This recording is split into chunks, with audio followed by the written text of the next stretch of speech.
Hello friends, நான் தான் உங்கள் இசை. மணி எங்கேன்னு தானே பார்க்குறீங்க. மணி முக்கியமான ஒர்க்கில் இருக்குது. வாங்க பார்க்கலாமா? ஹாய். என்ன ஒர்க்குனா, நம்ம சாப்பிட்றது நம்மளே சாப்பிட்டா டேஸ்ட்டு தெரியுமான்னு தெரிலங்க. இப்படி யாராவது ஊட்டி விட்டால் நல்லாயிருக்குங்க. முக்கியமாக ஹஸ்பண்ட் கையால் சாப்பிட்றதுலாம் ஒரு வரம்னு நினைக்கிறேங்க. எத்தனை பேருக்கு அப்படி கொடுத்து வச்சுருக்குன்னு தெரியல. ஸோ கொடுத்து வச்சவங்களாம் லக்கிங்க. உண்மையிலே மற்றவங்களுக்காக வாழக்கூடாதுங்க, நம்மளுக்காக வாழணுங்க.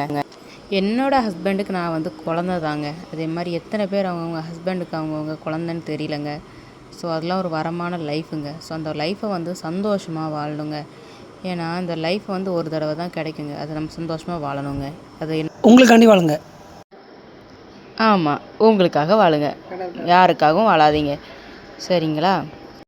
ஸோ வாழ்க்கை அப்படிங்கிறது ஒரு வாட்டி தாங்க. ஸோ எல்லோரும் சந்தோஷமாக வாழணுங்க. எந்த சண்டை சச்சரவு எதுவும் இல்லாமல் நிம்மதியாக வாழணுங்க. ஓகே, பாய்ங்க. பாய்.